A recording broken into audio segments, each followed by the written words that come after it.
Well, folks, thank you for hanging in there. Last week, oh no, not last week, but a couple of days ago, we had someone on who talked to us about, it was Rick Deitch, who talked to us about threats to our health, the toxins and the heavy metals and all those things that can affect our bodies and really mess things up. We also have people who have talked to us about nutritional supplements and all the other things that need to be done concerning our health. And of course, the most important, and these three are our cornerstones. Everything that we do with regards to health has to fall.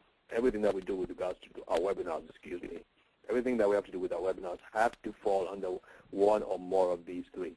Of course, the most important is understanding how our bodies function, and that's why we've been going through the systems. We talked about a couple of the nervous systems, the endocrine systems, the immune system, and recently we did the digestive system and the cardiovascular system. But what are these systems all made up of? Of course, the answer is cells. And again, this is one of our cornerstone slides, and the main cells and the main systems, of course, the nervous system, the endocrine system, and the immune system. Now, these systems have to all work together, and the cells in each system, therefore, have to work together. They have to communicate. They have to be exchanging information for your body to be alive, for your body to live. And here's another, I can move on to this next slide real quick. We're still going to have Dr. Murray on, but let me just set it up next. Okay. Here's a really good quote. Listen to this. For the human body, or any organism for that matter, to survive and indeed thrive in this hostile, toxic world, all its far-flung parts must be in constant communication with one another over long distances as well as locally.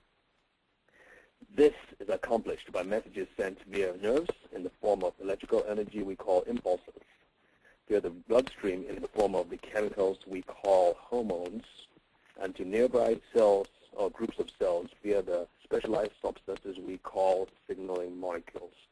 Now, here's the thing. Whether it's hormones, whether it's nerves, whether it's signaling molecules, these messages are received by cells. In fact, these messages will not act if there is not a cell to receive it. And therefore, when you're thinking about health, the health of a human being, you have to understand what it takes for the cell itself to be healthy. If you get the health of the cell right, then the human being will automatically be right as a matter of course. And there's a human being to the right. One day this picture is going to get me in trouble, but hey, it was Laura who picked it and not me. And here's another quote. We're going to look at the cell in a very much closer detail. Dr. Murray is going to do that. And like I said earlier, I don't think there's anybody more capable or more qualified to talk about the cell today.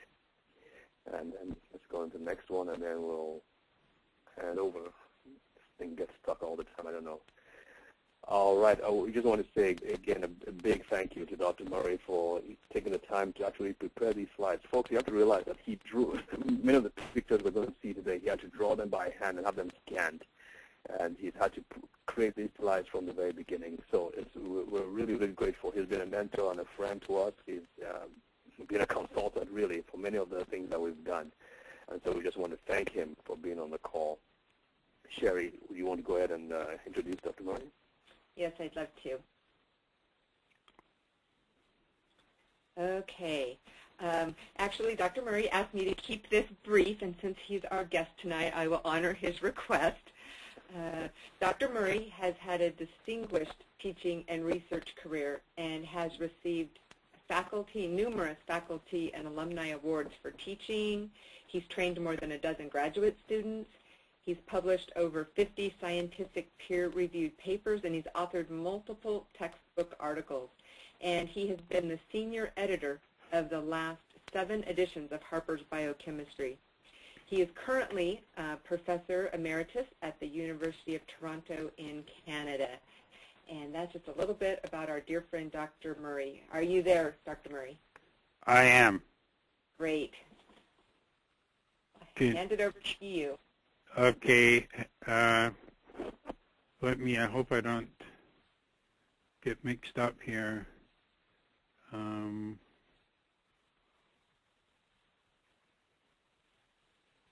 should Yeah, I'm not seeing the screen. Seeing your slides in just a minute.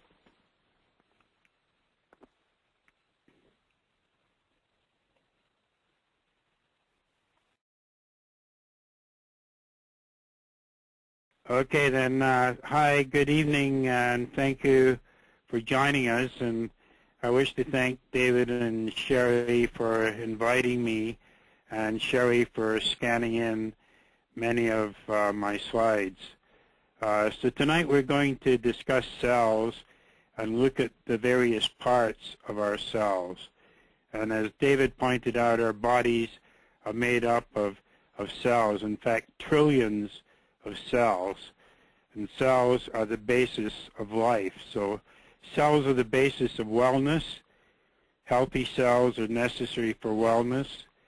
And abnormalities of the structure and functions of cells are the basis of disease. So if you're interested in life, in wellness, and disease, it's important to have some ideas about the structure and function of cells.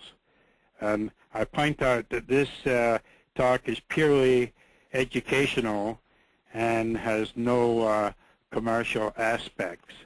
So if you have any questions subsequently about my talk, you can direct email to me at this address, and I will attempt to answer your questions and get back to you.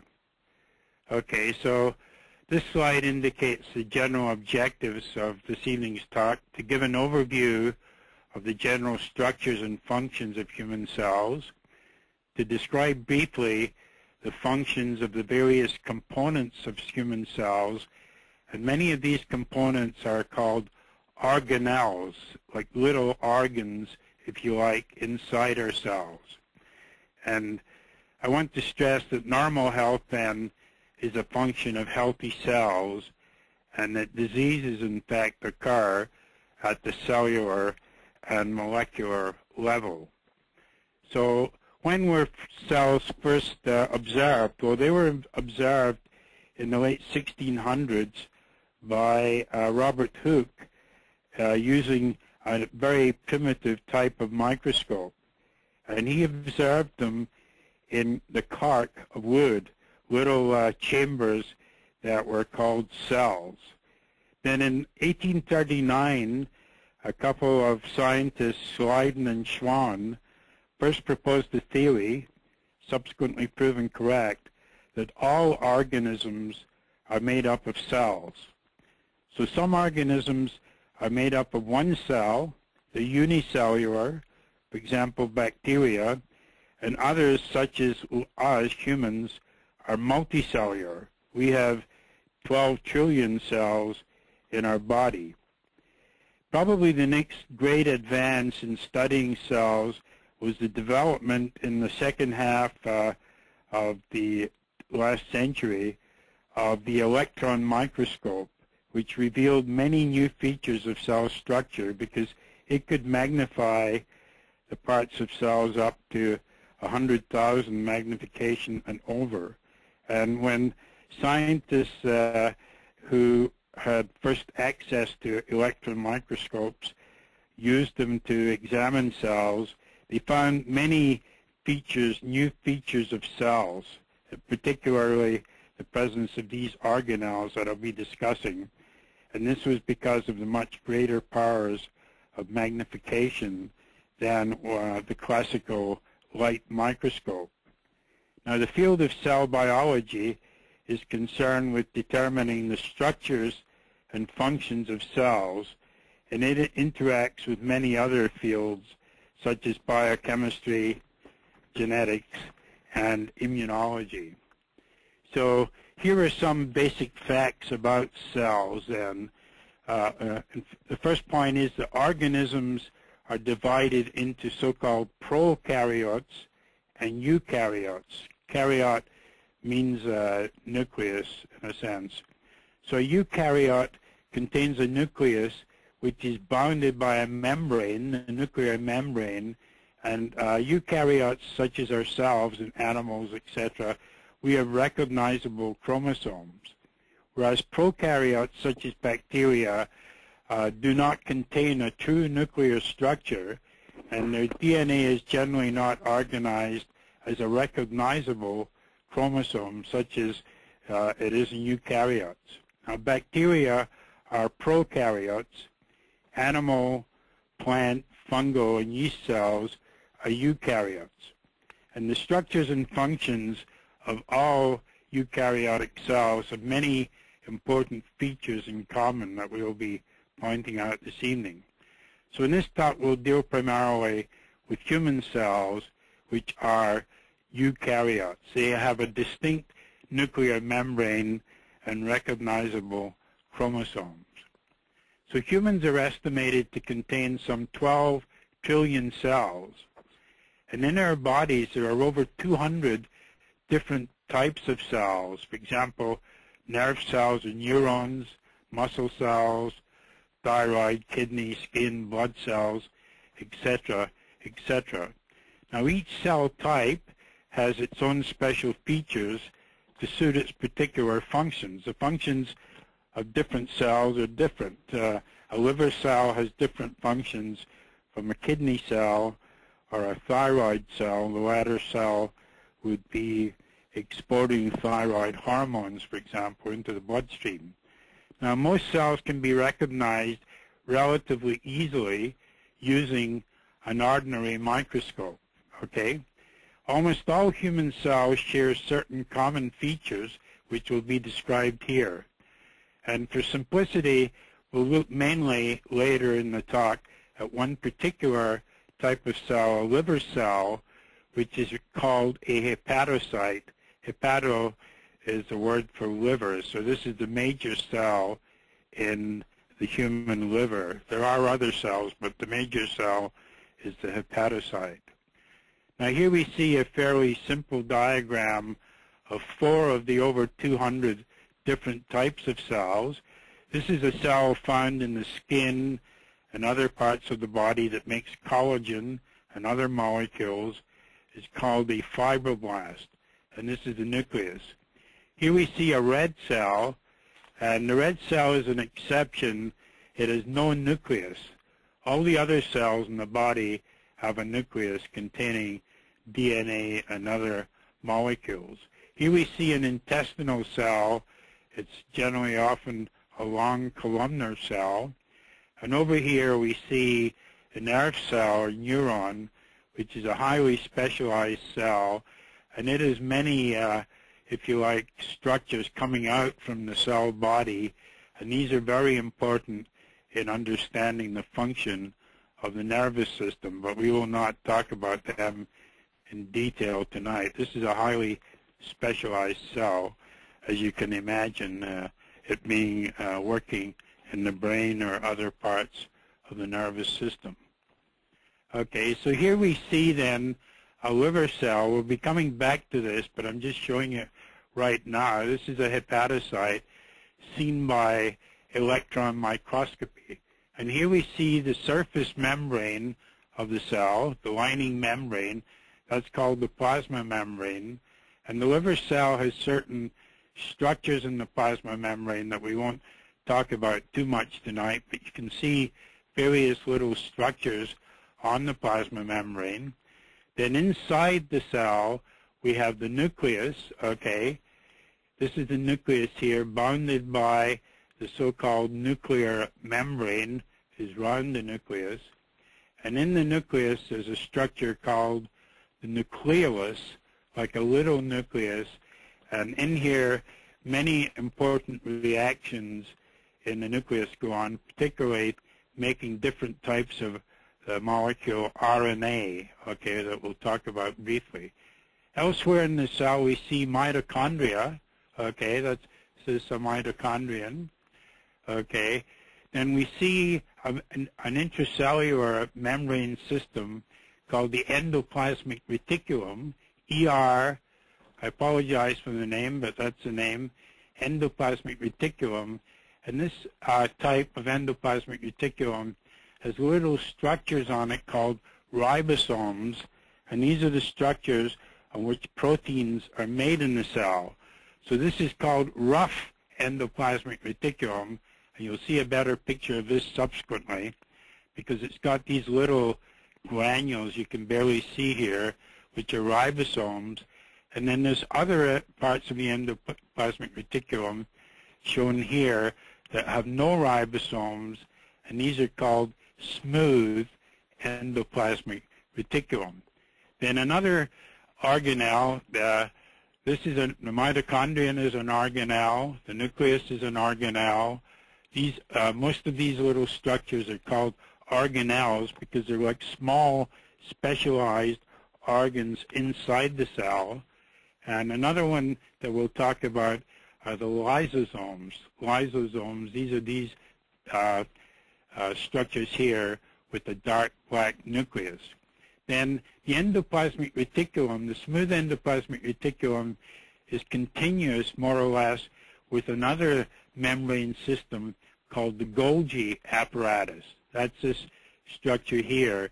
And the Golgi apparatus has several compartments in it that I will refer to again subsequently.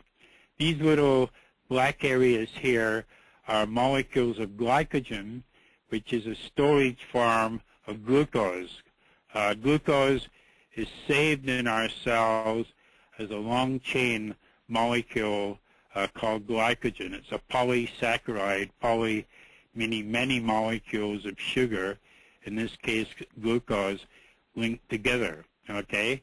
So this is a kind of overview of a cell, and I chose the hepatocyte because it's been particularly well studied. But at this stage, almost all the cells have been studied by electron microscopy in some detail. They're over the 200 different types. Okay? So these are some of the functions that we associate with cells.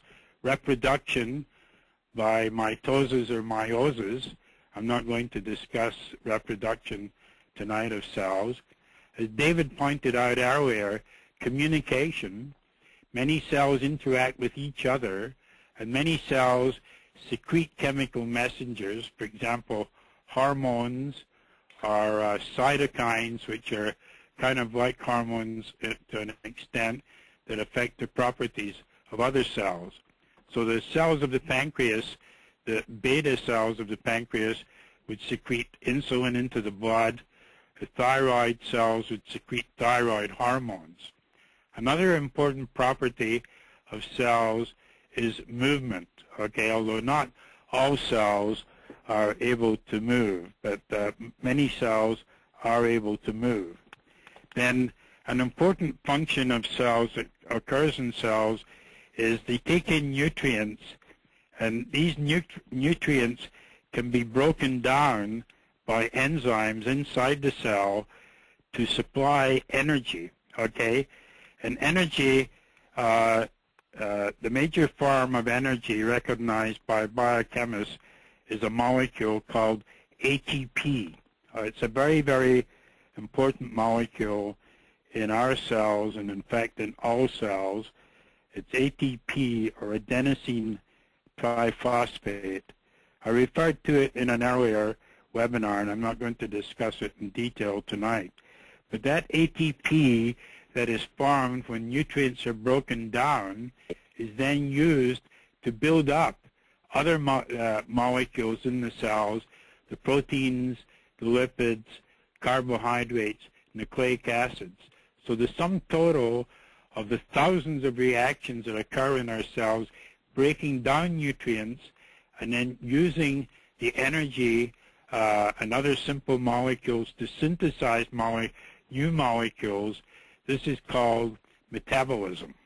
Okay? That's what metabolism is. It's a sum total of all the reactions breaking down molecules to supply energy, and the sum total of all the reactions that build up new molecules using ATP as a source of energy. And this is summarized in this slide entitled Metabolism. At the top we see complex molecules. The major classes, as you know, are carbohydrates, lipids, and proteins. Lipid is not quite the same. A fat is in fact a form of a lipid. So lipid is a group name that covers a variety of greasy molecules such as fats. But they can be broken down by enzymes, and this one arrow is in fact hundreds if not thousands of different reactions, and they're broken down to simple molecules such as simple sugars, fatty acids, amino acids, and ATP is provided in these reactions. And then in the other direction, simple molecules can be built up, and this is synthesis, okay, or anabolism, whereas breakdown is also called catabolism. You may remember the term anabolic steroid. That means a molecule that helps to build up, for example, muscle. So ATP is the major molecule involved in cellular energy, and the above grossly simplified scheme consists of thousands of different reactions, each one governed, regulated, catalyzed by a different enzyme. So in our cells, we have thousands of different enzymes, almost all of which are protein molecules, each with a different structure and each with a different function, that carry out these reactions here in this direction or in this direction, and in fact other reactions as well. So life as we know it would be impossible without the thousands of enzymes that are in our tissues and in our cells. So the molecules found in cells, you probably have an idea of them, but water is a major component, okay? Then there's the nucleic acids, DNA, deoxyribonucleic acid, and ribonucleic acid. The deoxy is one type of sugar, ribo is another type of sugar, and they are built up from simple building blocks, including ATP, which we call the currency of energy. Okay, then we have amino acids, which have functions on their own, but they're also a major function is to be built up into proteins, which include the thousands of enzymes in our cells. Then we have various types of lipids, okay? This is the fats or triglycerides, and the simple building block of many lipids are fatty acids, and we have a variety of lipids. This should be phospho, that's a typo there. Then we have lipids that have sugar chains, and then of course we're all very familiar with another lipid called cholesterol. Then we have various carbohydrates, simple sugars, molecules made of two sugars, disaccharides, and complex carbohydrates such as polysaccharides and already mentioned glycogen. And some of you are familiar with molecules that contain sugar chains. Proteins that contain sugar chains are glycoproteins. Fats, lipids that contain sugar chains are called glycolipids. And there's another important class of molecule I won't talk about tonight that is made up of sugar chains, and they have this rather complex name. They're found mainly in our connective tissue, the tissue between cells. Okay? Then we have the vitamins that we're all somewhat familiar with, the water-soluble ones, and then the fat-soluble vitamins. And each vitamin has a different function in the cell. Most of them help the activity of enzymes.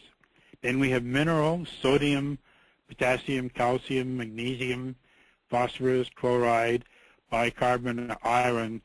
There's quite a lot more I didn't list here. And there are many other molecules, each with its own particular structure and each with its function in the cell. Okay? So we come back then to the main organelles and parts of the cell. Okay? We call various areas of the cell subcellular compartments. Okay? And the structures, some of which I mentioned already, like the mitochondrion and the lysosome in the nucleus, are organelles. Now, the use of the electron microscope revealed many new features of cells, especially these organelles that I showed you when we looked at the liver cell. So an organelle is a subcellular compartment of eukaryotic cells usually, and it's usually bounded by its own membrane, and the organelle has specialized functions. One organelle has one set of functions, the mitochondrion has a set of functions, the nucleus has a different set of functions, the lysosome has a different set of functions. Okay? Now some compartments in the cell are not strictly organelles. I'll explain this a little. There's compartments called the cytosol, the cytoplasm, and the protoplasm. These are kind of interconnected. And the cytosol, which is really the liquid part of the cell, the 70% water containing various molecules, as you could suspect, it doesn't have a unique structure, but it's an important part of the cell. The following are the main organelles and subcellular compartments that we discuss: cytoplasm, cytoskeleton, I'll talk a little about that, the cytosol, the endoplasmic reticulum, the Golgi apparatus, the lysosome, the mitochondrion, peroxisome, the surface membrane or plasma membrane, these are interchangeable terms, and protoplasm, and then the structure called ribosomes, on which the synthesis of new proteins occurs. Okay, so these were the main organelles revealed by the use of the electron microscope. There are other important structures that I'm not going to be able to discuss this evening, but the ones that I have on this slide are the major compartments and organelles, and they have probably been the most studied. Okay, so why did organelles develop in cells? Well, the development allowed different areas of cells to specialize in different functions. For example, the nucleus contains the bulk of the genetic material, and the mitochondrion concentrated on energy production. So each organelle, as I said before, has its specific functions and structure. Each is surrounded by its own unique membrane inside the cell, and each contains specialized proteins. That is, the membrane contains specialized proteins involved in the transport of necessary molecules into and out of the organelle, and inside the organelle there's a whole variety of proteins that are doing different jobs inside the organelle. So each organelle has a membrane that is made up of specialized proteins, and inside the organelle there are many other proteins that are doing the job of the organelle. Okay? So proteins are really the molecules of the body that get the work of the body done. Every part of the cell is important. Proteins are no more important than DNA or ions or other molecules, but certainly in terms of getting work done, the proteins have a special place. Okay? So once these organelles had been observed in the electron microscope, scientists wanted to study them and isolate them. Okay? The use of the electron microscope made it evident that there were many small distinct structures contained within cells. Okay? And the word was developed as there was an analogy between the body containing organs, liver, kidney, brain, and cells containing little organs, hence organelles. So scientists then set about developing methods to permit the isolation of purified organelles so that their structures and functions could be investigated and established in detail. It wouldn't be possible to investigate their structures and functions in whole cells entirely. You had to purify the organelle, so that purify it away from other organelles so that you could study its structure in detail. Okay? Now the major method used to purify organelles was to break up the cells by homogenizing them, and then to use a centrifuge at different speeds to separate large organelles from small organelles, and also dense organelles from less dense. Some organelles contained a lot of fat, so that made them less dense. You know that fat floats to the top, whereas others contain less lipid material, less fat material, and were more dense. Okay? So basically then, in this method, cells were broken apart by gentle homogenization, and this was generally done at low temperatures, about 4 degrees centigrade. If you did it at room temperature, the enzymes that were released when cells were burst would digest the cell, the broken cells, and break up molecules. So generally speaking, cells are homogenized if you're studying this type of thing at a low temperature, just above freezing. Now, when you break up the cells, you call that the homogenate, okay, by homogenization. And the homogenate then can be separated into so-called various fractions containing the various organelles by centrifugation at different speeds. Heavy organelles, for example, the nucleus, come down at low speeds. Small organelles needed high speeds to bring them down to the bottom of a tube, that is, to sediment them. Okay? And further purification could be achieved by centrifugation using layers of fluids of different densities. Okay? The various organelles have different densities, so this method allowed further separation of organelles. And it is important to purify organelles in order to determine their precise chemical compositions and their precise functions. So here we see this method then. This is liver here. A little piece of liver is taken. This is the hepatocyte, okay? Then when you put it into a homogenization tube, and this is a rotor here driven by a motor, and you have the piece of liver in fluid. For example, sucrose is often used, okay? This blade turns at high speed. It breaks the liver cells and disrupts them, and that releases their contents, for example, nuclei, endoplasmic reticulum, mitochondria, etc. Then you put them in a centrifuge tube. This is a centrifuge tube here, okay? And then you spin at a low speed, and as I said before, a pellet comes down that is nuclei, more or less, so you can study the nuclei separated from all the other contents of the cell. Then you take this material, which is a supernatant, and then you spin it again at a higher speed. And when this is done, the mitochondria and the lysosomes come down at a particular speed of the centrifuge, and you can study them and separate them from each other. Then you take the supernatant here and recentrifuge it at a very high speed, and you get a pellet at the bottom of the tube that contains the endoplasmic reticulum and ribosomes, etc. So this is a general method that was very widely used to separate organelles. I'm simplifying it, of course, because there are additional methods were used, for example, the density method that I referred to, but this is the basic procedure.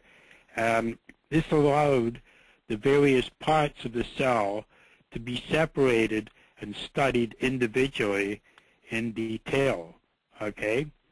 So when this was done then, methods are developed to separate all these different compartments or organelles in cell without going into the details of separation any further, okay? So here we come back to the liver cell seen by electron microscopy, the nucleus, the various organelles, the lysosome, mitochondria, the plasma membrane. So all of these different organelles, methods were developed for separating them from one another. Methods for separating mitochondria, methods for separating the Golgi, methods for separating rough ER, methods for separating smooth ER, methods for separating glycogen if you wanted, etc. Now we have fairly standard methods allowing the separation of all of these various organelles. Okay? Now, then cytoplasm and protoplasm, you probably heard about that when you were in high school studying biology. Okay? The cytoplasm actually consists of the protoplasm, which is defined here, of the cell, but it excludes the nucleus and the lining membrane, the plasma membrane, or the surface membrane of the cell.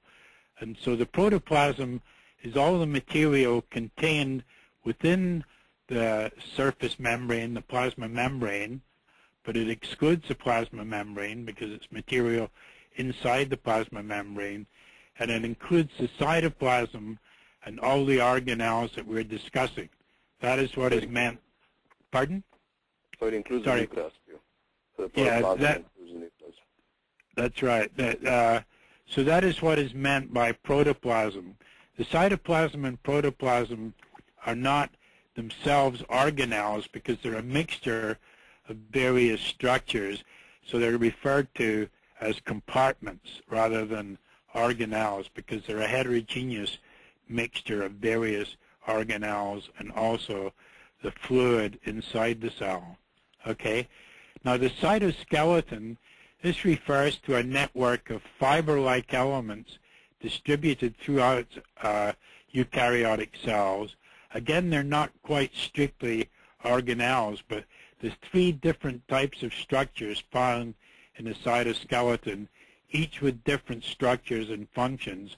I'm not going to discuss them in detail tonight. They're rather specialized structures, but they are called microtubules, microfilaments, and intermediate filaments. These are the 3 major components of the cytoskeleton. And basically, these structures help to shape the cell, and they permit movement inside the cell of organelles, chromosomes, and also the cell itself. So they're very important in movement without going into detail.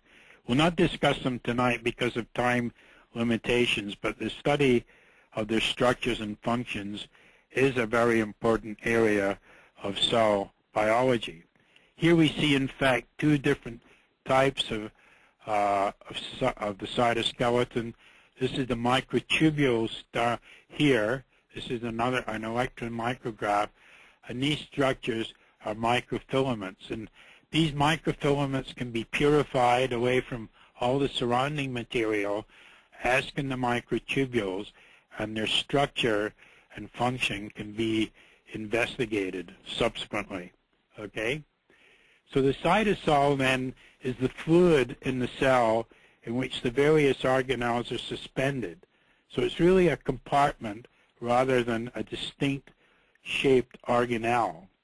And when a homogenate, which I described just a minute or 2 ago, is centrifuged at very high speed, the cytosol is in fact the final clear supernatant fluid after all the organelles have been sedimented, brought down as a pellet, okay?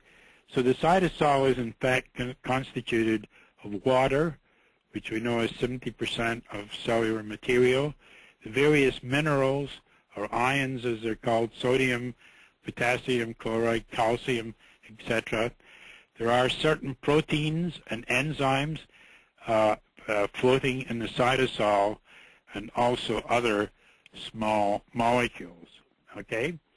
Now then we come to the endoplasmic reticulum, or ER, as it's abbreviated to, and this is a complex set of intracellular membranes.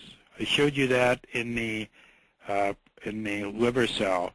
Endo just means intracellular membrane, so it's called an endomembrane system. And there are 2 major components: membranes with ribosomes attached, which I mentioned earlier is the rough ER, and membranes without ribosomes, which is a smooth ER because there's no little ribosomes attached. Now basically, the endoplasmic reticulum plays an important role in the synthesis of proteins. Certain proteins are made on the ribosomes of the rough ER, then they travel the rough ER and the smooth ER are tubular structures, so the proteins get into the inside of the tubules. This is called the lumen of the tubules. Then they travel from the rough ER through the smooth ER, and they arrive at the Golgi apparatus. So there's a flow of proteins from the ribosomes of the rough ER into the center of the tubules. They pass to the smooth ER, and they go to the Golgi apparatus. And once they get to the Golgi apparatus, the proteins are directed to different destinations in the cell, for example, to the plasma membrane, to the lysosomes, or some of them are secreted out of the cell into the blood, into the plasma of our blood, okay? And the information for directing proteins is contained in little sequences of amino acids in the protein. Is built into the protein as it's being made, and we call these signal sequences. They direct the different proteins to different parts of the cell. And many of the proteins travel in little vesicles.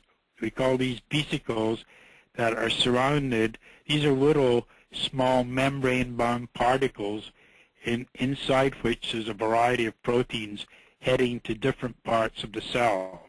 Now, other proteins are synthesized on free ribosomes. These are ribosomes that are not attached to the endoplasmic reticulum. So we call them free ribosomes, and they generally are proteins that end up in the cytosol. Okay, they're not directed through the ER. They're made on free ribosomes, exit from the ribosome into the cytosol, and they have their functions in the cytosol. So the above processes are referred to as intracellular protein trafficking, okay? And like road traffic, it has to be directed. The protein traffic is directed, and this is done by small sequences in the proteins called signal sequences. The first one was discovered by a cell biologist at the Rockefeller University. Some of you may have heard of him, Günter Blobel, a very famous cell biologist, and he received the Nobel Prize for this contribution of showing the importance of signal sequences in directing proteins to the appropriate parts of cells. Okay, so here we see then the ER of a liver cell, the rough ER, okay. The proteins then travel into the smooth ER, and then they get into the Golgi apparatus, and certain events occur in the Golgi apparatus, and from the Golgi they can travel to lysosomes or to the plasma membrane, or they can be secreted out of the cell. So this material here, with no structures in it, would constitute the cytosol, okay? You see there's no structures here, this part here, okay? So that would basically be the cytosol that I talked about previously.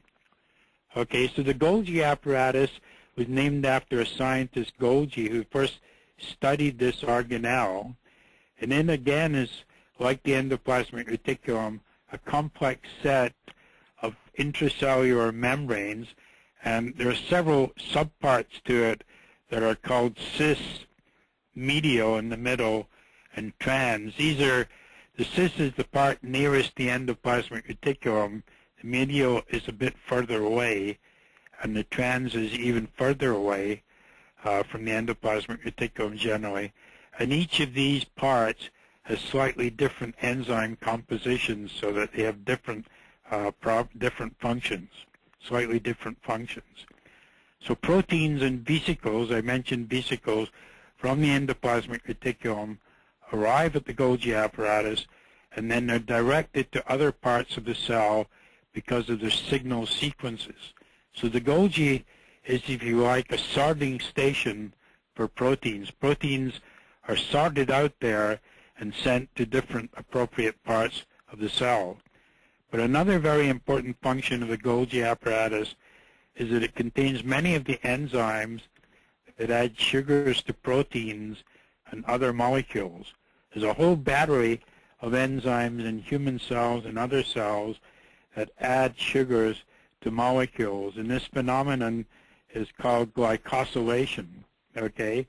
And it's estimated that of a minimum of about 25,000 proteins in humans, it may be quite a lot more, we're not sure of the precise number, about half are glycoproteins, okay? So that's a lot of glycoproteins in our body, each one with a different structure and a different function. And when a protein has sugar molecules added to it, that gives it new properties that it would not have if the sugar molecules were not there. A major property is the ability to bind. The sugar chains can bind other molecules, okay? I'm not going to talk about that in detail tonight. I did talk about it in a previous talk. So here we see the Golgi apparatus seen by electron microscopy. This is the cis-Golgi near to the endoplasmic reticulum. In the middle would be the medial Golgi, and over here we have the trans-Golgi, okay? And these are slightly different structures, and they have somewhat different distributions of various enzymes in them that can add on and build up sugar chains, so that the first sugars in the sugar chain would be added by enzymes here in the cis, then other ones in the medial, others in the trans, and the Golgi is also sorting out proteins that can be distributed to other parts of the cell, okay? So then we come to these structures called lysosomes. You may not have heard too much about these. These are small membrane-bound organelles. They have their own membrane around them. And basically, these are structures that contain enzymes that act to digest various molecules. They contain enzymes that will break up nucleic acids to simpler molecules, that will break up proteins to fragments of proteins, and also can break up lipids and certain sugar chains. So they're really a battery inside the lysosome of many different digestive enzymes, okay? These are not the digestive enzymes of the gut. These are digestive enzymes inside the cells of our body, away from the gut. There are, of course, digestive enzymes in the gut which play an important role in breaking down our foodstuffs. These are enzymes inside individual cells that break down molecules eventually after they've kind of fulfilled their function. If these enzymes were rapidly liberated into the cell from the lysosomes, they digest the cell and kill it, because they're basically digestive enzymes to chew up the molecules, important molecules in the cells like nucleic acids, proteins, etc. So they're released into the cytosol of the cell where the act is regulated. If it were not regulated, the cell would be digested and would die, okay? Now, these enzymes can be affected. The enzymes inside the lysosomes, the digestive enzymes, the various enzymes can be affected.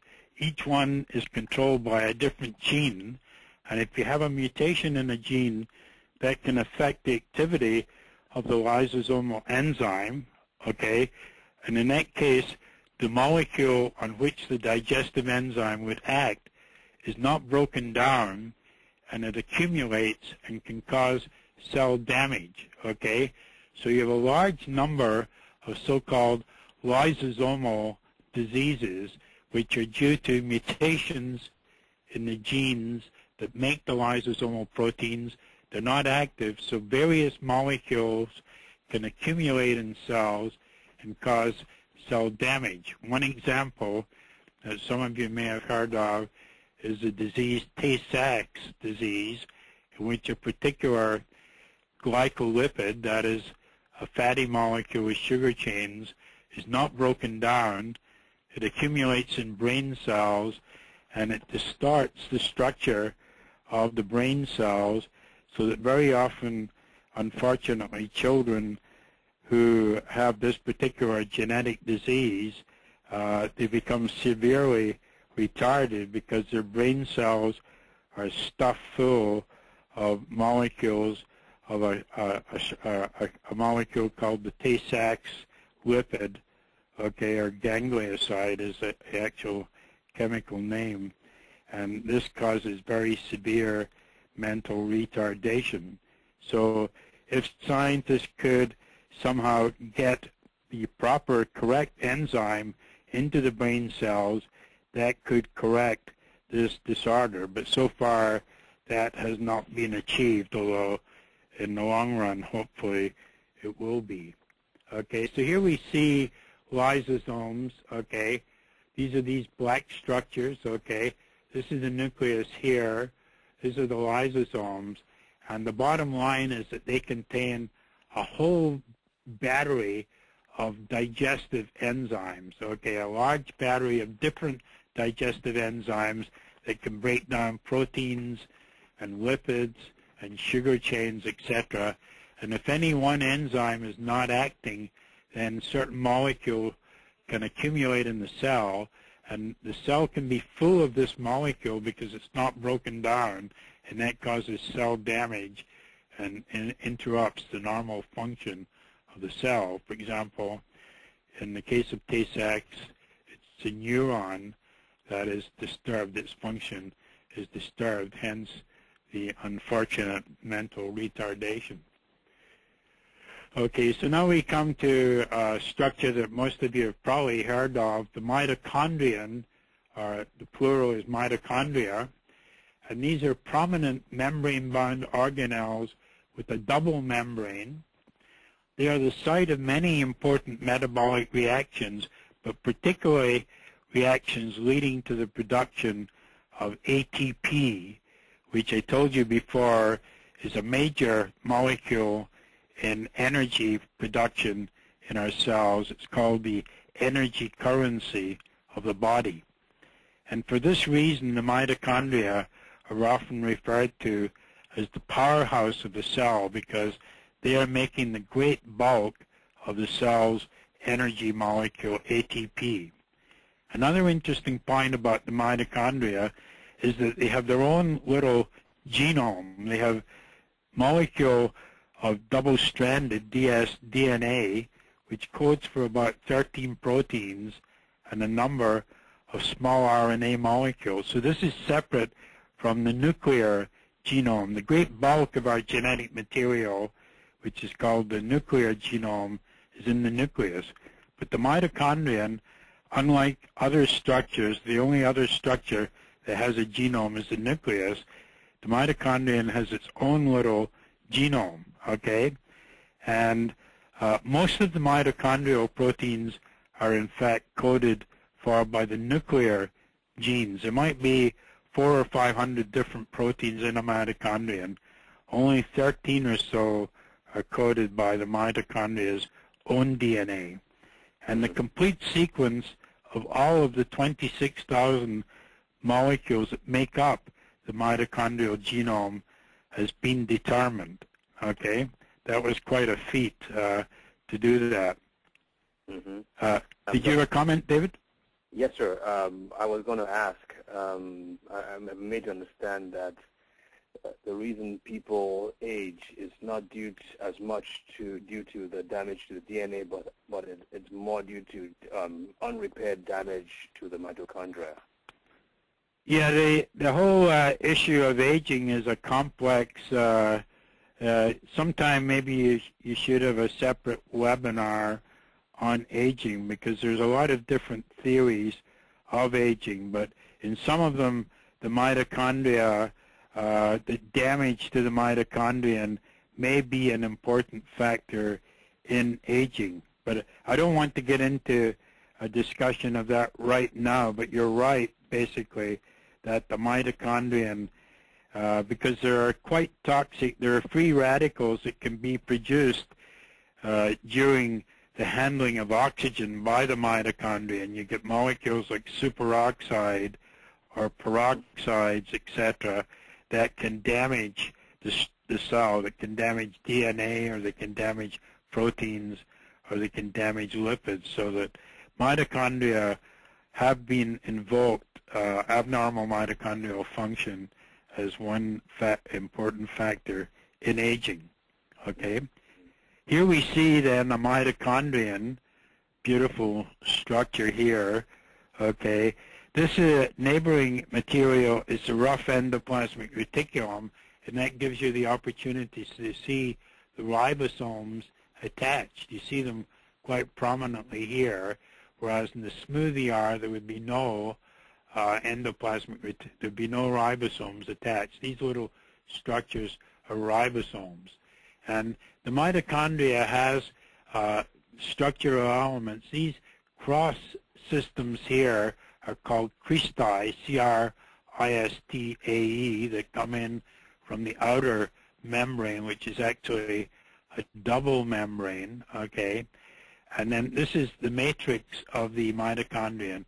So there's a whole battery of enzymes, of proteins inside the mitochondrion, and one of their specialized functions is to make ATP. And I won't go into the mechanism of that. It was quite complex, but it's been intensively studied over the last 30 or 40 years, and we now have a fairly good idea of how ATP is made in the mitochondrion. So these structures here would contain many protein molecules, different protein molecules, each working together, and one of the major functions would be to produce ATP, but there are other functions. So the mitochondrion then is distinct. That's a very important organelle. A liver cell might contain 1,000 different mitochondria, and as you can see, it's quite distinct from the rough endoplasmic reticulum. Okay, so now we come to the nucleus. Okay, and this organelle is surrounded again, as I said at the beginning, the eukaryote by a nuclear membrane. In prokaryotes, you don't have a distinctive nuclear membrane. Now, many molecules pass across the nuclear membrane into the cytosol. The nucleus exports, for example, various RNA molecules, so there's a continual transport of molecules out of the nucleus into the cytosol, and there's also some reverse transport into the nucleus from the cytosol. Now, as you probably know, humans have 23 pairs of chromosomes contained within the nucleus. The X and Y are the sex chromosomes, and the others are referred to as autosomal, okay? And the different chromosomes vary in length. All are made up of DNA and a variety of different proteins that help to pack the DNA into a relatively tight structure, and these are called generally, the major classes are histones, which are specific proteins, and also other proteins that are not members of the histone family and are called non-histone proteins. And there's a lot of interest and activity at the present time studying the role of histones in helping to regulate the activity of different genes. What makes one gene active, what turns off a gene. This is a central problem in biology, understanding the regulation of the activities of genes, for example, in human cells, how some are turned on, some are turned off, the regulation. Now, the chromosomes contain tightly packed molecules of DNA. If the DNA were not tightly packed, it would stretch for yards, okay? If it were fully extended without being tightly packed by the histones and non-histone proteins, it would occupy a huge volume. So it's important to pack, make a tight, compact structure, and that's part of the function of these histones and non-histone proteins to act on the DNA. Okay? Now, the proteins in the nucleus, certain proteins play key roles in packing the DNA. The different chromosomes vary in length. I'll show you that in a minute. All are made up of long molecules of double-stranded DNA with the surrounding proteins, the histones and the non-histone proteins that have regulatory functions. They help to assist in turning on and off the genes, okay? Now, the genes then are specific regions of the DNA governing the synthesis of mainly proteins, but also RNA molecules, okay? And they occur along the individual chromosomes at specific intervals. So it's believed we have about 26,000 different genes, and the structures of all of them, by structure I mean the sequence of the building blocks of the DNA, that is the bases, are almost all of them with a very few exceptions.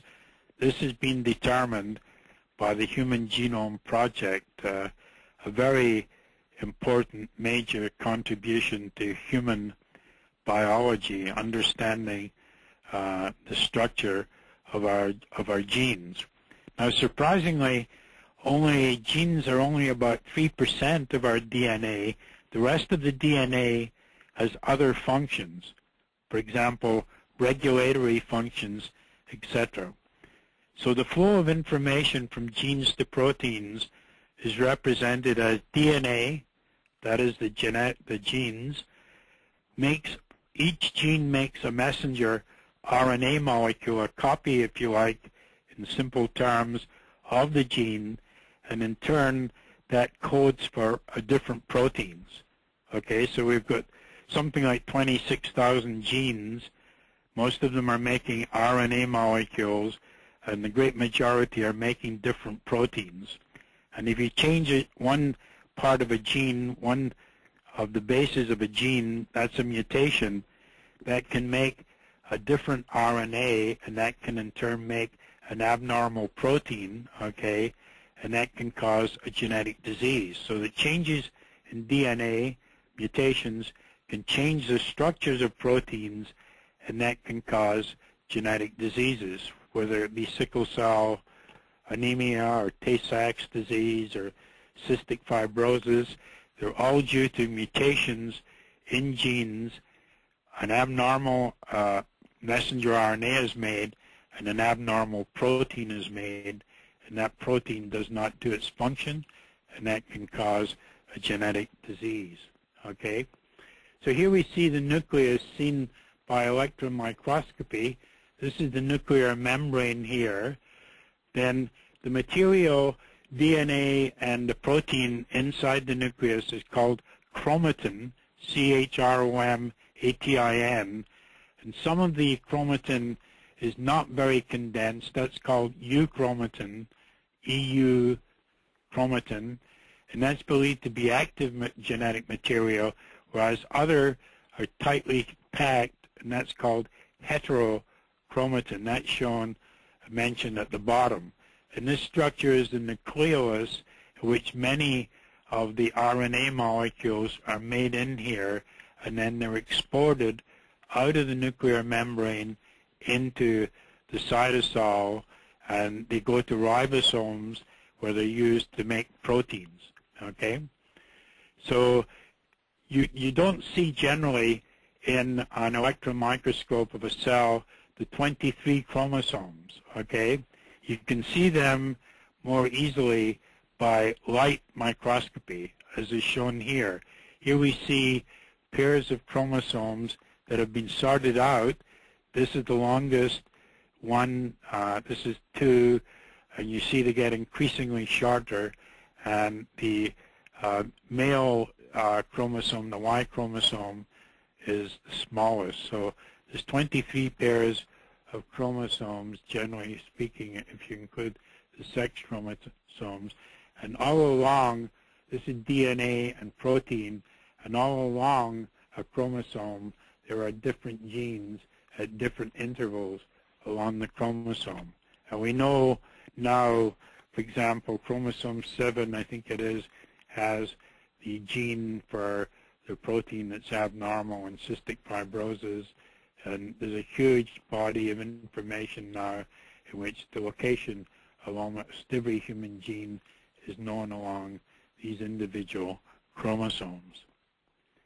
Okay, so in fact, mutations in specific genes have been shown to cause genetic diseases such as the muscular dystrophies.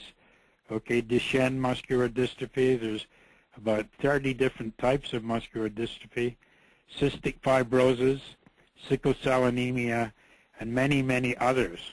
Okay, so a huge body of information has been built up now on the precise genetic causes of many genetic diseases. And mutations in key genes involved in cell division and the way cells spread in the body are key factors in cancer. Okay? Then another type of abnormality is if chromosomes do not separate or segregate properly, then this can lead to other genetic diseases, for example, Down syndrome, in which there's an abnormality of chromosome 21. Okay? So the bottom line is mutated DNA, altered messenger RNA, altered protein may cause a genetic disease. Certain mutations may not cause diseases depending if they do not affect a critical part of the protein molecule. Here we see the structure of DNA. This was worked out by Watson and Crick in 1953, a double-stranded molecule. And the S is the sugar, which in DNA is deoxyribose. This is phosphate. So the backbone of the molecule is sugar, phosphate, sugar, phosphate. Then these are the bases, adenine, thymine, guanine, and cytosine. These are the four key building blocks of DNA. And adenine always pairs with thymine, and this molecule, cytosine, always pairs with guanine. And this was the extremely important contribution of Watson and Crick. They worked out the structure of DNA in 1953. So along with their contribution and the human genome, the joint international effort that worked out the structure of the human genome, these are probably the two most important contributions to genetics. Okay, so so this gives you a relatively simple picture. This is a gene here, a copy of one of the strands of DNA. There's two strands. A copy of one of them is made. Okay, this is one end of the molecule. This is the other. This would be called messenger RNA. The messenger RNA comes out of the nucleus into the cytosol, and it attaches to a ribosome. This is a ribosome here. There's two subunits in the ribosome, a small one and a bigger part. The messenger RNA sits in the ribosome, and then the information in the RNA is copied into a protein molecule. This is a growing protein getting longer here, and finally it is extruded from the ribosome, and it can, depending on whether it's in the rough ER, it'll go to the smooth ER, to the Golgi, etc., or if it's on a free ribosome in the cytosol, then the protein molecule will probably stay in the cytosol and do its job there. Okay? So we have another organelle to discuss briefly, the peroxisome. These are small organelles bounded by a single membrane. They contain, again, a variety of enzymes. This was shown by purifying peroxisomes and then breaking them up and studying which enzymes were there. And the most prominent enzymes are involved in the metabolism of certain lipids, okay, but they're also involved in the metabolism of certain peroxides, which are toxic molecules. Unlike mitochondria, peroxisomes do not contain their own DNA. And this shows you a peroxisome studied, seen by the electron microscope. Here we see as a membrane. It's got this dense molecule in the middle. These are a variety, number of different peroxisomes. And these other molecules are clusters of glycogen. Okay, this dark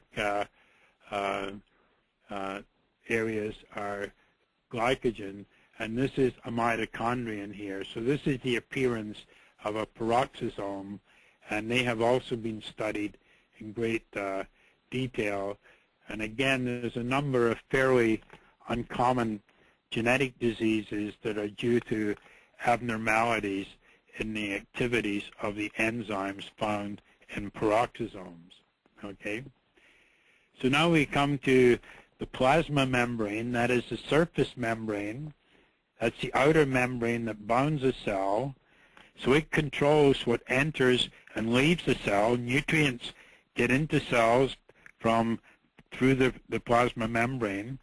So the plasma membrane contains many different proteins that act as transporters. That is, they help molecules to get into the cell, and it also has enzymes that have various functions. So the plasma membrane regulates what enters cells, whether it be sugars or fatty acids or sodium or potassium or calcium, etc.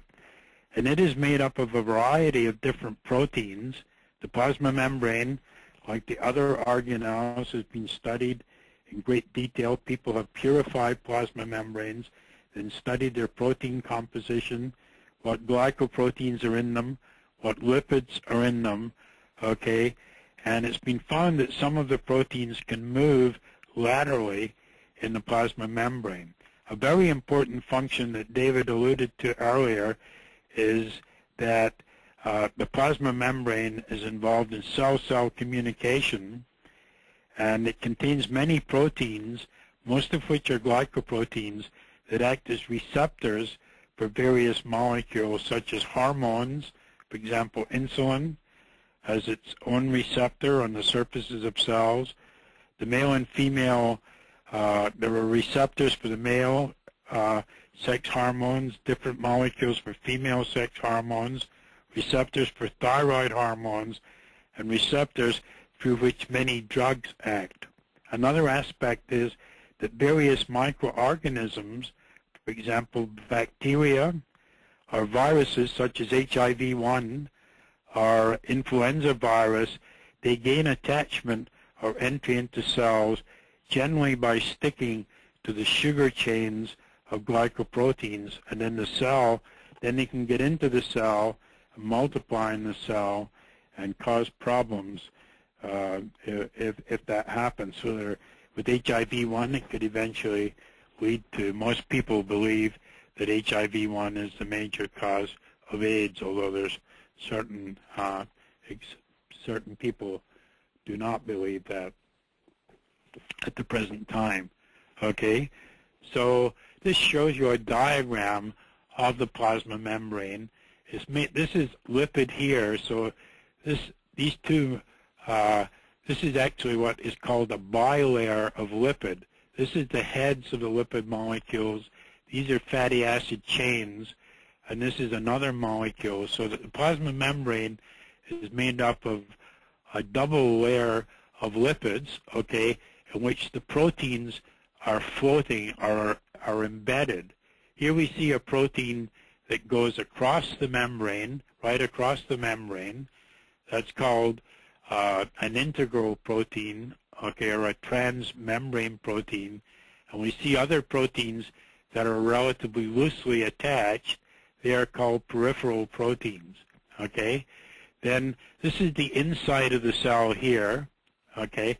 This is the outside of the cell here, and the sugar chains of glycoproteins all stick out of the cell towards the exterior of the cell. You don't find, generally speaking, sugar chains on the inside of the cell. So a virus coming in here could attach, if it were influenza virus, to this sugar chain, and then it could be taken into the cell and multiply. This sugar chain here is present in a glycolipid, because you can see that that's a lipid part, whereas these are different glycoproteins. So the plasma membrane of a liver cell could contain over 100 or more different proteins, each with a different structure, each with a different function. Okay? So this is a relatively simple diagram of the structure of the plasma membrane. And then I think this is the last organelle we have to discuss, the ribosomes. These are small structures. It's been shown they're built up of different proteins and also of structural RNA molecules. They have two subunits, I mentioned that earlier, that interact with each other to form a ribosome. The bottom line is that the ribosomes are the sites of synthesis of proteins. They occur either as free ribosomes or attached to the ER, in which case they're referred to as membrane-bound and make up the rough endoplasmic reticulum. Okay? Now, RNA copies of certain regions of genes are made by an enzyme known as RNA polymerase, okay?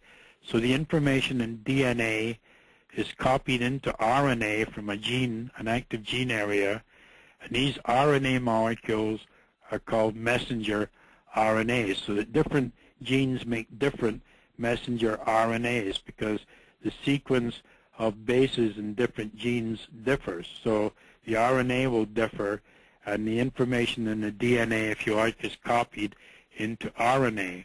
And these RNA molecules are exported out of the nucleus, okay, to the cytoplasm, okay, where there's some changes in them occur, but basically they attach to ribosomes, and along with other species of RNA molecules, they direct the synthesis of various proteins. The precise mechanisms involved in the synthesis of proteins are quite complex and have been intensively studied by thousands of biochemists over the past 30, 40, 50 years, okay?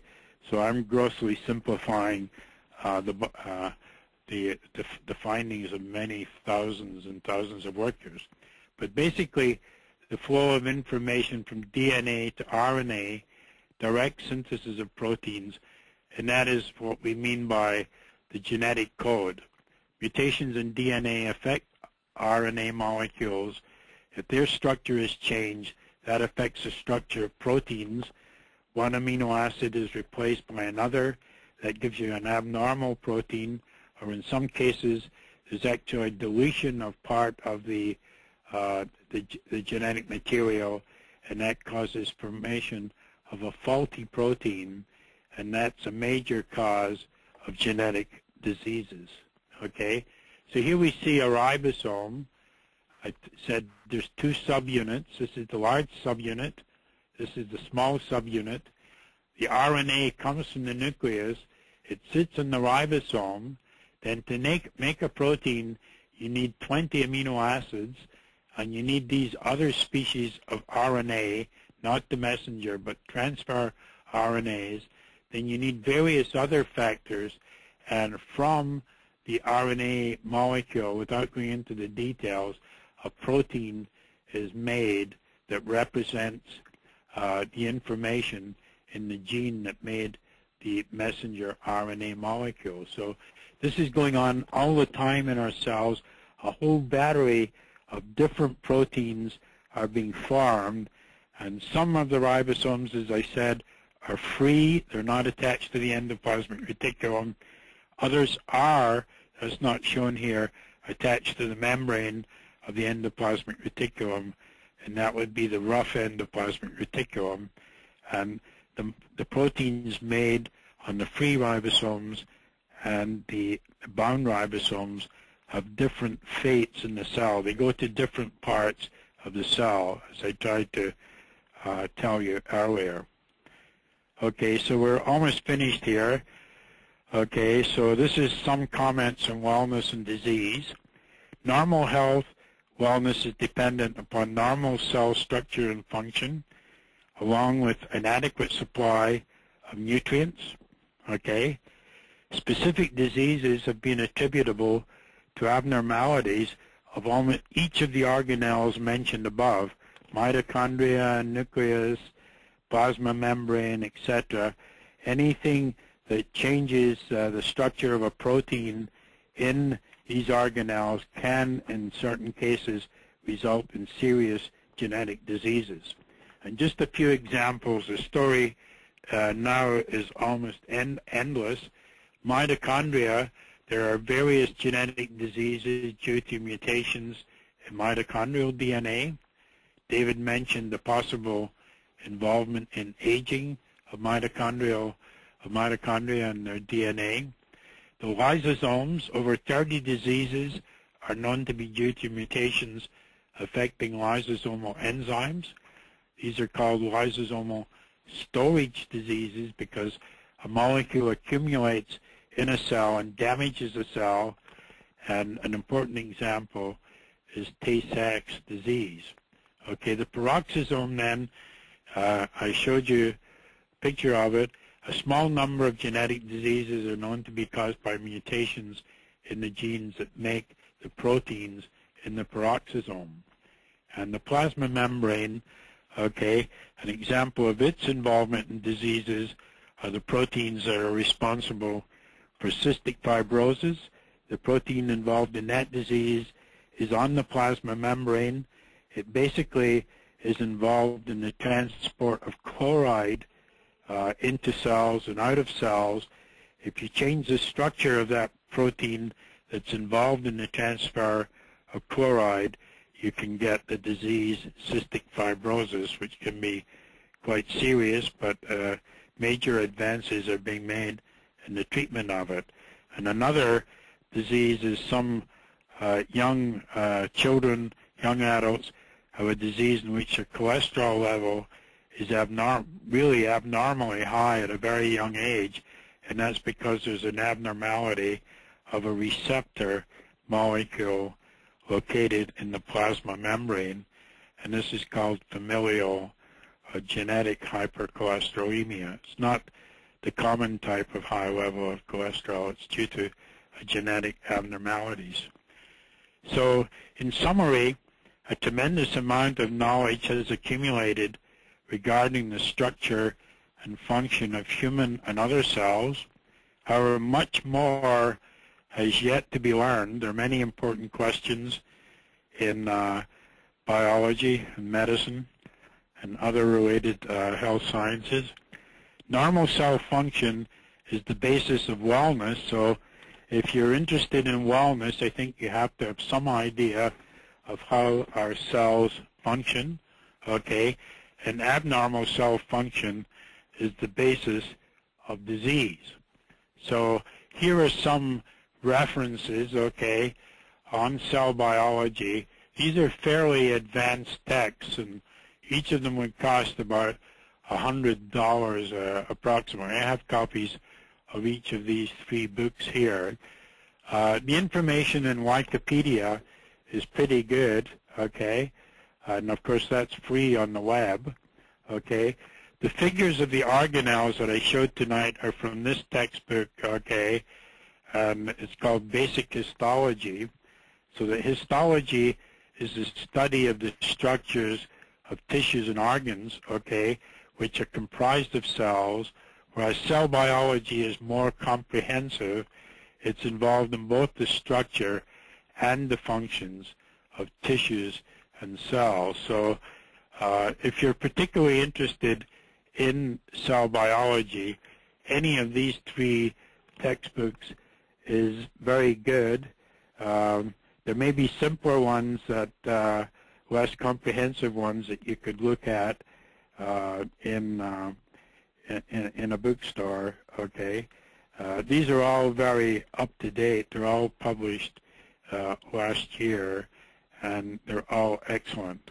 So as I said too earlier, if you have any specific questions, you can email me at the email address that I gave at the beginning of the talk, and I can attempt to try and answer your questions. So thank you for hopefully listening. It may have been quite an information overload, I don't know, but hopefully it will give you some idea of the beauty and the complexity of the cells that make up our body. And this is my email address.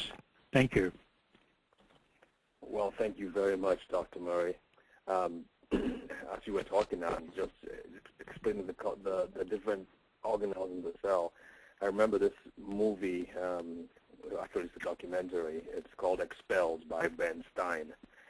Basically, one of the questions he was asking the professors was, in Darwin's time, they were trying to compare what the scientists in Darwin's time knew about the cell to what scientists today know. And one of the things he was asking one of the professors to compare, and he used an analogy. He said, if in Darwin's time the cell was likened onto a Model T, what would the cell be likened onto today? and the professor said, a supersonic jet. Well, yeah, Darwin did in fact not know of the existence of genes, because he hadn't read Mendel's papers on genes. And in fact, Mendel's work was kind of ignored for about 40 years. I think he published it about 1860, and it wasn't until the early 1900s that people rediscovered Mendel's classic work on indicating the presence of genes. And now, what would that be, 100 years later, we have the complete structure of human genetic material, though there's still an amazing amount of work to be done. Yeah, absolutely. It's just amazing, just the complexity. Now, we have a few questions come in. Are you open to answering some questions? Yeah, I can try. Okay. I hope there's no biochemists or cell biologists out there asking difficult questions. Well, even if there is, you're up to it. Okay. Thank you. Of course.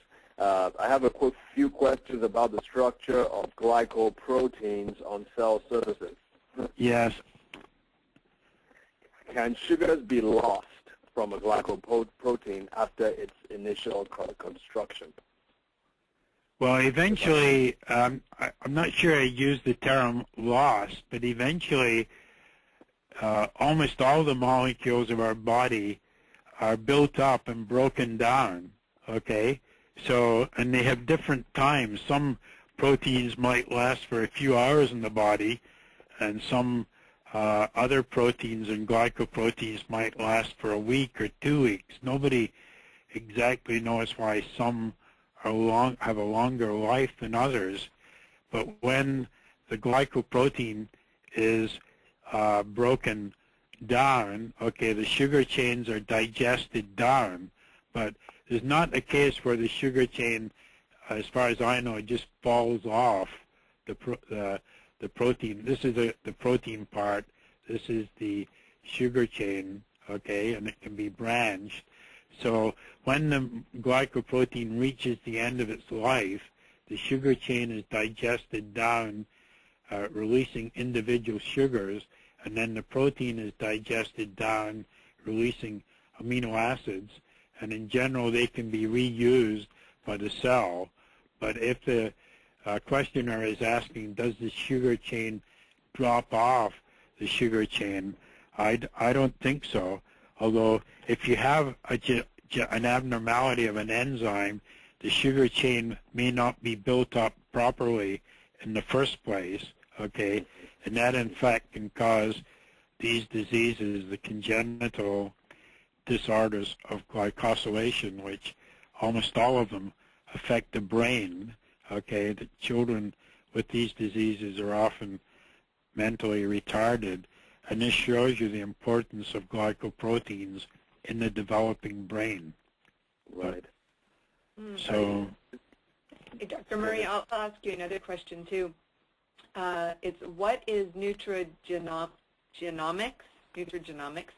Have any gene mutations been corrected by specific nutrients? Yeah, that's a good question. Nutrigenomics is a field that is rapidly expanding, and it came in really as a result of the Human Genome Project. Many different areas have developed once the information about the human genome was available. So nutrigenomics is really the study of genes involved in handling, whose products are handling nutrients. Okay, we don't as yet know exactly how many genes are involved in handling nutrients. It may be, say, a guess would be about 1,000. Okay, so it's and another. So one aspect of nutrigenomics is just establishing the number of genes and what exactly they are, the proteins that they make that are involved in handling nutrients. Okay, another would be how mutations in these genes and their proteins affect the handling of nutrients. And another would be to design, in the long run, this may happen more quickly within 5 or 10 years, that optimal diets will be designed using the information on genes, because a slight change of, say, one base in a DNA can mean that if you're a slight difference in one gene involved in handling a nutrient, you may need 4 or 5 times as much of, say, a vitamin such as folic acid as I do.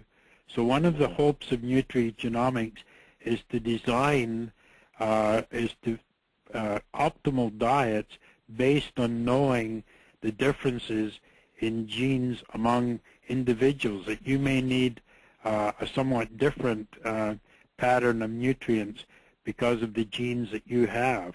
Okay, so this area, and there are now ways of looking at genes, the activity of genes relatively simply. You can put them onto plastic plates and have 4,000 or 5,000 genes, different genes represented on a plastic plate. So there's a lot of talk that in the near future, people's diets will be perhaps determined by the pattern, the different structures of their genes. Now, people are not advocating that you use nutrigenomics as yet, because we don't know the full complement of the genes that are involved in handling nutrients yet. But I think it will occur relatively quickly, and you can be sure that there's quite a number of commercial companies that would jump into this area once that information is available. I don't know if you have some companies. I understand that some companies are actually doing that. Yeah, they're actually doing it, but I think the consensus among the experts is that it's premature at this stage to do it. Okay. At least that's the way I've interpreted what I've read about it. Okay.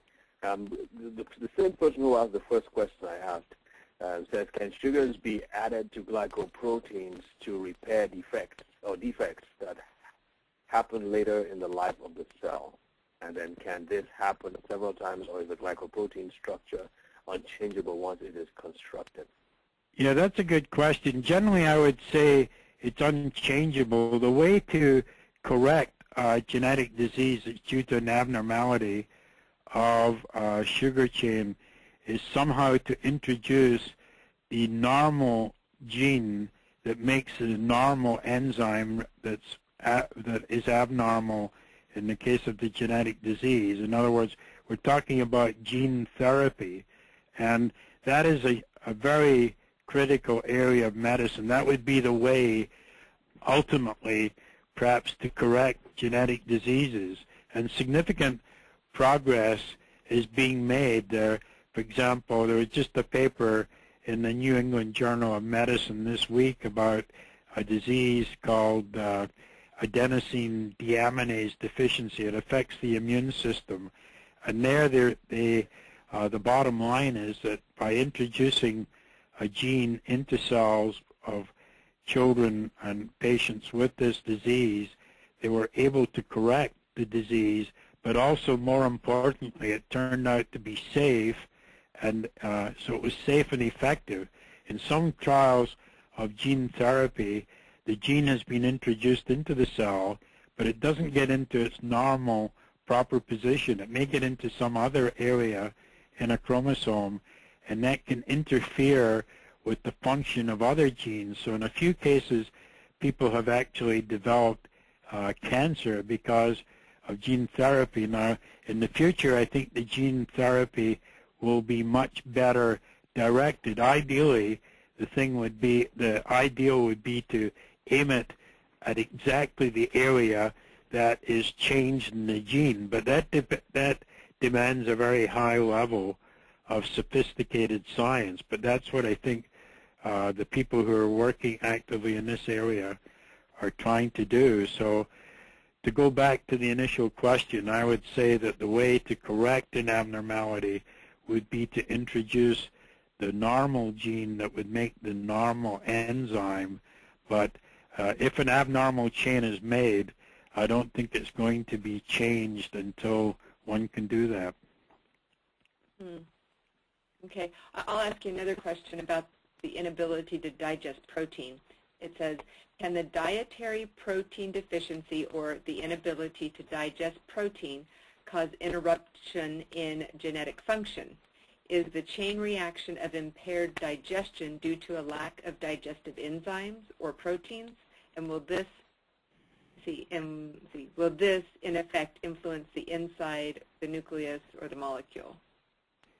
Well, the major cause of abnormality of protein intake is not so much due to genetic changes in the gut. It's due to just deficient intake of protein. For example, if you remember back in Africa in the Biafra, you saw pictures of children who were quite protein deficient. They weren't getting enough protein, and they developed distended abdomens, and they looked very sick. This is protein calorie malnutrition, which is a very common, a major disease problem, not in North America, but in many third world countries. So obviously, if a person is not getting enough amino acids, eventually this can affect all the parts of the cell, okay?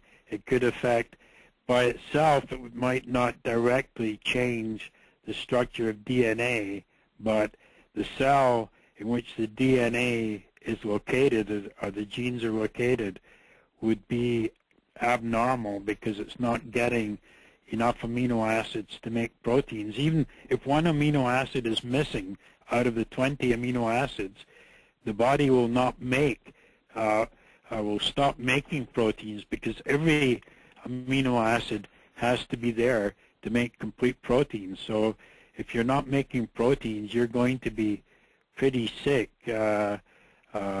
fairly soon. I don't know. That's the best I can answer that particular question. Okay, thank you. Thank you. This quick question. It's kind of vague, though, but it says that when someone has a red blood cell count that is highly elevated, what dysfunction is causing it? So many reasons for that. Yeah, when you have an elevated red cell count, it's generally called polycythemia, okay? That's the opposite of anemia. And in some cases, it's you'd be better to talk to your own physician, okay, about this. But in some cases, it's almost like the equivalent of leukemia, which is a proliferation of white cells. Okay, in this case, it's a proliferation in the bone marrow of red cells. And if you have a very high red cell count, it can cause some abnormalities of clotting of the blood or other systems. And there are therapies for that condition. Now, there may be other less harmful types of polycythemia, but if you check under polycythemia, Polycythemia, that is a condition, generally speaking, in which red cells are elevated. If you're dehydrated, you'll get an artificial elevation of red cells because there's less fluid in the blood, so that it'll appear as if the red cells are elevated. But there certainly is a condition known as polycythemia. I've known some people who had that and were treated appropriately by hematologists. I assume that's perhaps what the questioner is asking. Yeah, how about hypoglycemia? What are the common causes for that? Of hypoglycemia? Yeah, well, the most common is insulin overdose, okay? Okay. Another is tumor of the pancreas that makes excess insulin.